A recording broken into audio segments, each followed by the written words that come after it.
today with Ritner Goff in Burgaw, North Carolina, to learn all about horseshoeing, the proper ways to do it, and take a look at his apprentice program and all the wonderful things that he teaches his students. They also have a sign business that is really incredible. You'll get to see some samples of that. And they're going to be with us at the Expo in August in Lumberton at the Southeast Ag Center, August 25th and 26th. I know you're going to love this episode. Are you thinking about a career with horses? I love this.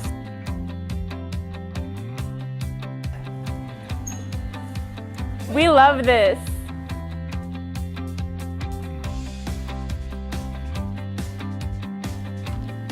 I love this.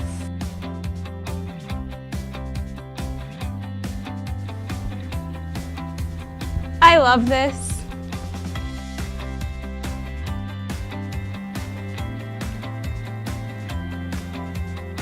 I love this. We know. You'll love it too. So tell me a little bit about what we're going to look at with the shoes in your horse's foot. This horse right here is just a big average horse. And like I was telling you earlier, you have an A fit, B fit, C fit. I'm a member of the American Farriers Association, and I'm very strict about it because I'm very loyal to them because they're very strict. They have guidelines and serious rules, and it just makes you a better farrier. I was telling you earlier, you take an upright horse with a club foot type, they want an 8 fit, which is 1 dime's width of expansion. You know what I'm talking about? And then 2 dimes width for a regular horse, that's about 1/8. You know, something to expand to for the horse. You know, when a horse's foot hits, it expands. Right. And David, find me a used shoe that has a lot of expansion on it, or a groove. And then on the horses having them low heels we're talking about, they need a little more width for expansion. So I'm going to check his work. He's doing a test run. Okay. Right now. And what Ritner's talking about is when you buy your shoes, you can see the rim of the shoe sole around your foot. So when you step and your foot expands, you don't run off the edge of your shoe. So the same thing holds true for the horses. Yeah, you want to have plenty of support for your horse, especially 5 or 6 weeks down the road. You don't want to shoe him too tight because his foot's going over it, and it's uncomfortable for the horse. And if you take this used shoe and feel that groove. Yeah. And this is for your front right. So I'm going to check his shoe. Okay. We're going to go for the expansion. Let me get over here so he can hear you. We should have a B fit here. And you're really, really close, David. You're just a hair tight. It's an A minus. So let's widen this shoe up, heat it up, and all you got to do is bump it a hair. And I'll check the other shoe on the other side. So he's going to fire up the forward and heat it up because we want this fit right on all our horses. This is a real nice job there.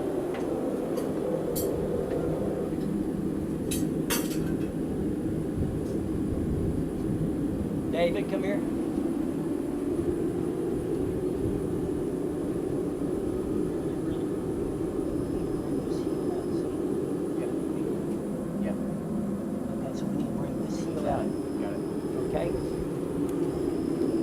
So basically I just set the shoes in the fire for them to heat up so that I can work on them a little bit easier. Ritner's not a big fan of shoeing cold, so easier to heat them up. No, it's hard to shape a shoe cold. A lot of guys shape them cold, but that's hard on your hands, and it's hard to get it accurate. Right. But when you heat that steel up, instead of banging on it like cold, but when you heat it up hot, you just tap it. Yeah.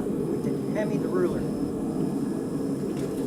We will take the ruler and go measure the horse's feet, how wide it is at the widest part, and then we'll measure the heel to heel. And so we write it down on the amble. And you make it the right size, just like a human shoe. We heat that shoe up, and we just tap it. Measure it, tap, open it, whatever it needs. It's really easy. It's a really accurate way to fit a horse right. That's cool. That's what a ruler's for. But I stress on all my apprentices to become certified by the American Farriers Association. That's the most prestigious association in the United States. Right. And it's It's not mandatory in this business to be certified, Right, but it is when you come and work with Ritner and RJ Goff. right. That's a good thing. Yeah, it's a very good thing because if your farrier is certified by the American Farriers Association, you know he's put a lot of effort and time in his education. Because to take that test, they have 3 phases. They have a written test where you got to know anatomy, physiology, every ligament, bone, tendon. And that written test, you know, in school you get A, B, C, D, or F. With us, it's A, B, F. Oh, okay. Anything under an 80, you got to get 80 or above. That's good. And then I'll take you in here and show you a shoe display Okay. in a little bit, because they have to present the examiner with a shoe display. All these modifications on the front and all of them on the hind. And if the examiner approves of them, he'll make them do one in front of him. Okay. He'll have to pull a blank off the truck, heat it up, and make that modification in front of the examiner. And then the third phase is they've got to shoe the horse, either the front 2 feet or the hind 2 feet. And it's a horse they've never seen before, because we usually go as far as Pennsylvania, Virginia, Right. Florida, Georgia, North Carolina, South, to find these certification tests, and we all meet there. And so they're going to bring us a horse we've never seen. Right. And the examiner's going to ask this young man, what are you going to do to help this horse? Right. So you have to size him up and determine what he needs from scratch. You're going to say, well, sir, I'm going to trim and balance. I'm going to dress any flares. And then the examiner will say, is there any discrepancies in that hoof you need to point out to me? Like a chunk missing or, Yeah. you know, thrush or something. And then and if he says, no, sir, I'm ready to go, you'll say, okay, you got 60 minutes. Your time starts now. Okay. And he's got to declare a B fit or C fit, whatever, A, and then he's got 60 minutes. He's going to trim and balance that foot. And while he's heating up his shoes, the examiner is going to come and grade his trim. And that examiner will tell him to proceed or stop. They're very strict about the trim. Right. That's more important than anything. Anybody can shape a shoe, but you got to learn to trim and balance speed. Yes. And then if he does that, and examiner approves his shoes, he'll say, nail them on. And if he does that in under 60 minutes, he's a certified farrier. That's good. That's good. The rural American lifestyle. It's how we work, and it's how we play. It's how we learn and how we enjoy the finer things in life. How we take care of our animals and tend to the land. It's a way of life. Has been for hundreds of years. Now there's a whole new way for rural America to watch TV. Just going to open them up right here. There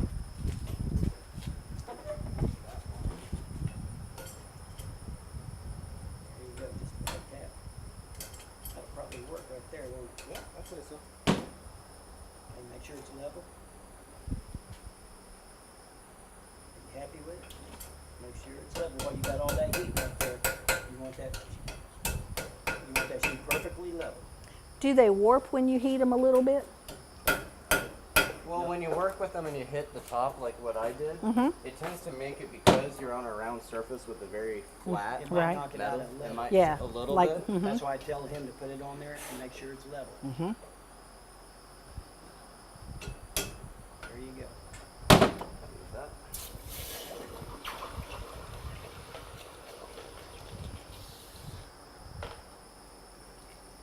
And what are the shoes made of? Steel. Steel? Well, I have. If you want to come over here while he's doing that, I'll show you my shoes on the truck. Okay. My shoe display. Over here, I have the steel. And that's like the common horseshoe That's that the most common people use? horseshoe, the basic shoe. And on this side, I have the aluminum. Here's a. Feel the difference. Oh my gosh, yeah. Now when would you use an aluminum? When just like when you want to jog or something, you don't want to be jogging in boots or heavy shoes. You want Nikes, Right. You know, tennis shoes, Right. And that's why you have these for sports. Okay. Hunter jumpers, they want a little light because, I mean, the difference is a It's lot. significant, yes. And then you don't see it much anymore. Just gonna see if I can find one. Oh. Here's something you don't see anymore. Here's titanium. Oh, wow. It's Do they last longer because they're They titanium? do last longer than aluminum, but they're so expensive to make. The companies, they don't last. You know what I mean? Yeah. So it's mostly steel and aluminum. And then this shoe right here. See this pair of shoes right here? These are therapeutic shoes. Okay.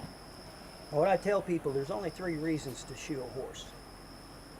First one is protection, because you're riding that horse, you know, too much, and you're wearing his feet down. You need to protect his feet, so we put shoes on for protection. Okay. The second reason is traction. Now, you're out here racing, running barrels, whatever, and this person keeps beating you, and your horses are so evenly matched, but why does he keep beating me by half? You put some traction on there like cleats, and you'll be surprised it'll increase your speed a little bit. I bet. And then the third reason is therapeutic. If you got a bad tendon, a navicular disease, you know, an injury, therapeutic. And that's only 3 reasons to shoe a horse. Okay. Protection, traction, and therapeutic. Now these shoes here are handmade. We make a lot of our own therapeutic shoes. This shoe here started out a piece of this, Wow. and it's even welded here. It's welded at the forge and the anvil. We don't use electricity. It's called blacksmith. Yeah. We measure the foot, get the right amount of steel. We bend this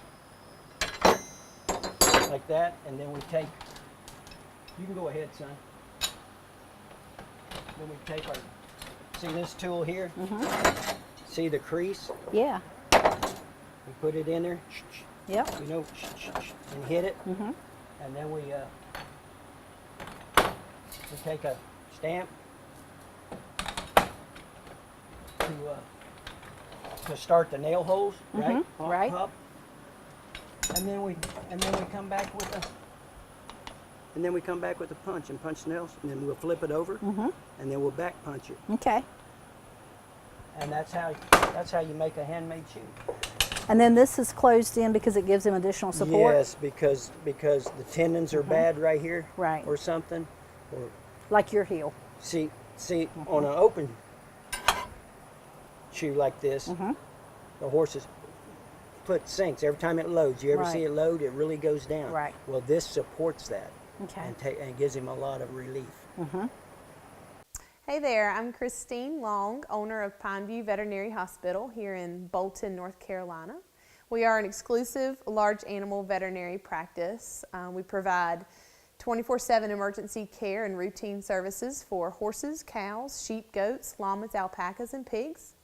We are currently a staff of 2 full-time veterinarians, myself and Dr. Leslie Jarrett, and we have a wonderful secretary, Donna Jacobs. We provide veterinary services to the northeastern part of South Carolina and the southeastern part of North Carolina. So if the need arises, give us an opportunity to serve you. Now this is a factory shoe, aluminum, but it's a Heartbar shoe. And we use these on horses that have laminitis. Right.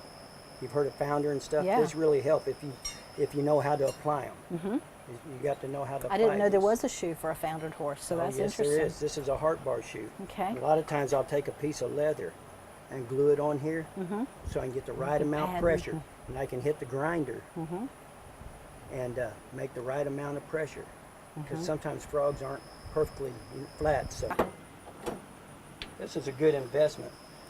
But this is what I teach my customers a lot about. They say, why are they getting navicular disease? Look how little that bone is. It's smaller than your thumb. Yeah. And you got all this weight and tension, and the navicular bone is like a pulley. You know, so it gets a lot of work. Yeah. So that's sometimes they get navicular. Laminitis is when a horse in the acute stage is foundering. And the acute stage is laminitis, where there's pain here, and the foot will do that. The bone will literally start rotating down, tearing away from the hoof wall, and worst case scenario will come through the sole. Oh. And if that's usually you have to euthanize them. But if you can catch that in the acute stage fresh, we can properly apply that Heartbar shoe that holds this and won't let it Won't let the bone won't drop let down. it rotate. Yeah. Wow. But that's for educating. That's educational. neat. And then there's also other kind of shoes besides steel shoes. These are plastic shoes. Yeah. I've heard about them. I hadn't seen And we them. glue them on. Okay. Because every once in a while I come across a foot that I cannot get a nail in because it's so tore up and everything. So, and then some people just don't want nails in their horses' feet. It's a Yeah, I knew these were gaining popularity. They're I didn't real know how popular. good they were. Oh yeah, they're good if they're applied right with the right glue. Yeah. They do good. Okay. But that's another option. Yeah. Now here's a very popular shoe for laminitis also. Got a lot of padding, See yeah. how soft the cushion is? Yeah. Now, I put this on and apply it with casting material. I cast Like this, okay, like a leg cast. and that way that rope helps the horse through that acute stage. Got Because it. sometimes it's hard to nail a shoe on a horse that is hurting so bad. Yeah. So we go to these. And how long does something like that stay Oh, on? 4 or 5 weeks, Okay. 3 or 4 weeks. Yep. They're a real nice shoe. Yeah. See if you could read that. What's that? EVAs. Yeah, leather, therapeutic shoe. Yep. They're called EVAs. They're really good for certain situations. Yeah, laminitis is a serious thing. Laminitis is terrible. So is navicular. That'll pretty well. Now, navicular, is that peculiar to quarter horses? I've heard that, like, They say that because, you know, their build and everything. And it's not just quarter horses, though. I see it in everything. I was always curious because I knew that It- one particular bloodline was prone to navicular. Yeah, I can't think it's a what it is now, confirmation but thing. But you think about when you put a horse in a trailer and you say, well, I'm going to take him to Raleigh. He's going down the road Yeah. hitting them bumps, and that tendon is sitting there doing that on that navicular bump. These horses are tough, aren't they? they are indeed. Aren't they tough? They are. Their feet's the soul of the whole horse. If they're not right, you're in trouble. So there's all sorts of things you can help them. Put pads on them, put soft sole support packing. You know, you can do a lot to help a horse. That's really, really interesting. It's that time again. The Everything Equine Expo is returning to the Southeast Agricultural and Events Center in Lumberton, North Carolina on August 25th and 26th. This year's action-packed expo features a visit from Best of America horseback host Tom Say. Our colt starting competition returns with 6 of the top competitors in the United States. This is sponsored by Pineview Veterinary Clinic. The winner will receive a custom-made saddle and a buckle, not to mention bragging rights. Horses this year are provided by Lost Creek Cattle Company out of Tennessee, and all the horses will be for sale after the event on Sunday.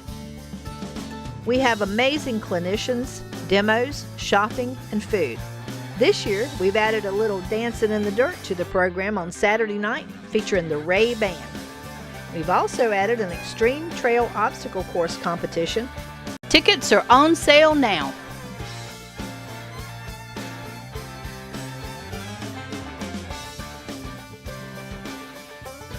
When you say trim and balance, what exactly do you mean by that? When I say trim and balance, you take a horse, hopefully he hasn't been done in 5 or 6 weeks, and so their feet grow out.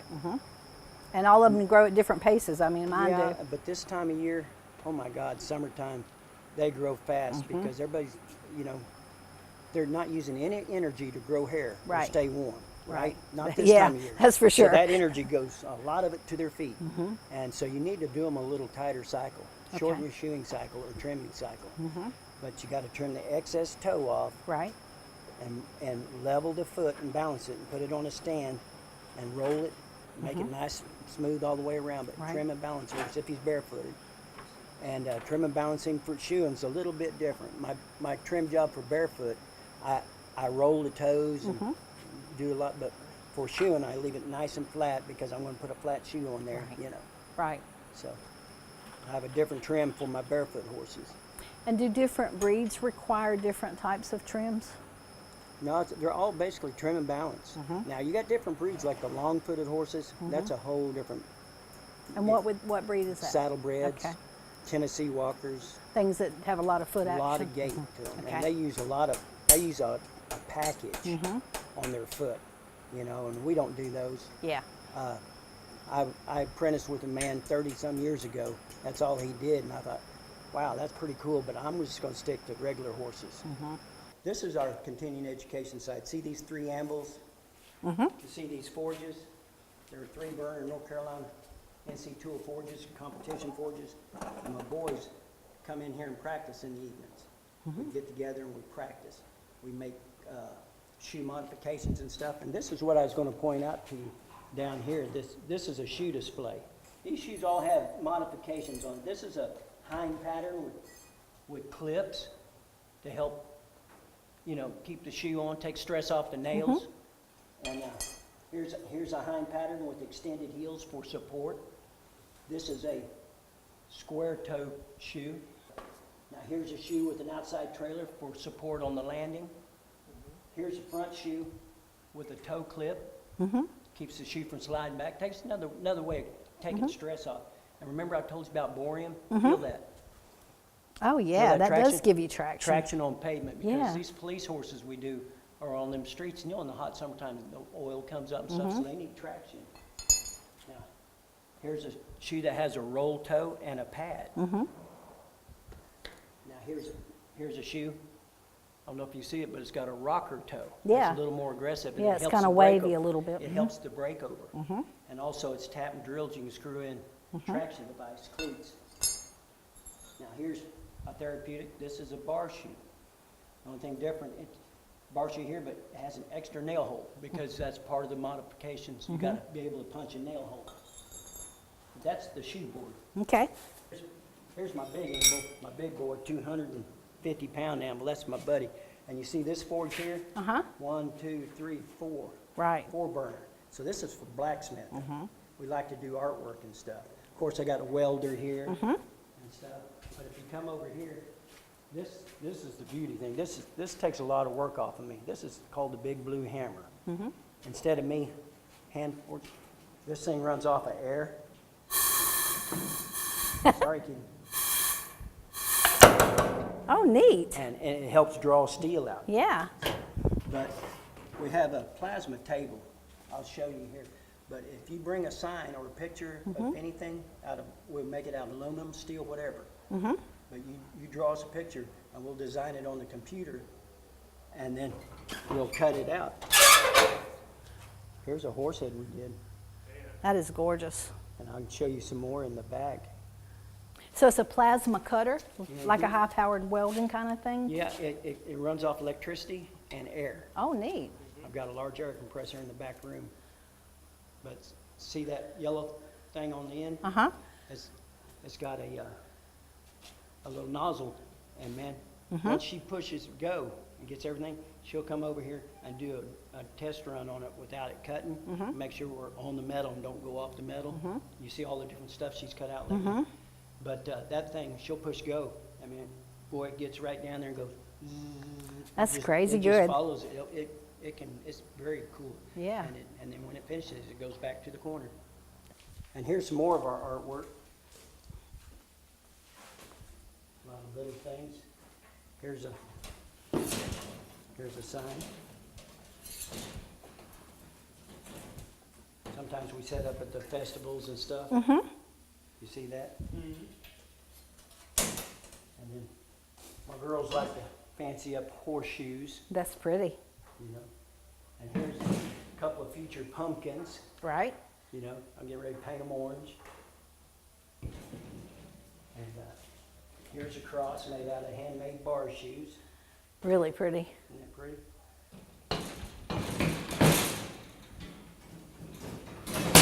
Good old cowboy welcome. So really the designs can be anything that the person desires or any Anything you picture desire. they've ever seen they love. Whatever you want, bring me a picture of it. We'll design it on the computer. Oh, how cool with a bear paw. I love that. Hi, my name is Charles Ramsey from Lost Creek Cattle Company. This is one of our stallions we use. His name's Hairpin Blue Checks. We heel on him. We rope calves on him. We do mounted shooting on him. We raise about 35 colts off of him a year. He's a great individual, good-minded. He can go any direction. Basically, we got about 160 head of horses. We're gonna bring you a set of coats up here to Everything Equine. Probably bring you 6 coats. I'm gonna try to match them up best I can where you'll have a good group of horses to start with. Whether you're looking for a trail horse or a working cow horse, reiner, whatever you're looking for, we probably have him. If you buy anything off this course right here, he's gonna be good-minded and sure enough have the ability to do what anybody wants to do. Hi, my name is Dr. Kim Crivit, the owner of North Star Veterinary Hospital, and today what I'd like to do is I'd like to talk to you about some heat safety. We all can get hot with ourselves, our horses, and our small animals. So today what I'd like to do is go over just some basic things you would see if your horse might get too hot in the sun. Number one, we would want to concentrate on the nose. So they have a muscle here, and he's actually flaring for us right now. And you can actually see him panting. And so this tells me that he is hot and that his nose is working to make it as big as possible. So that would be one sign. Another sign would be his head hanging down. Another sign would be maybe staggering. So the first thing you want to do would be, 1, get them out of the sun. 2, take their temperature if you have a thermometer. If not, it's not going to hurt if you don't take their temperature. But you want to cool them off with water and alcohol and a fan. So I hope these tips will help you throughout the summer to stay happy, healthy, and keep riding your horses and playing with your dogs and cats. This is Dr. Kim Crivit from North Star Veterinary Hospital. Thank you very much and have a safe summer. Been such a pleasure to talk to Ritner and his apprentice and see farriers that have so much knowledge and that they're willing to share it with young people coming up and learning the profession. Thank you for watching.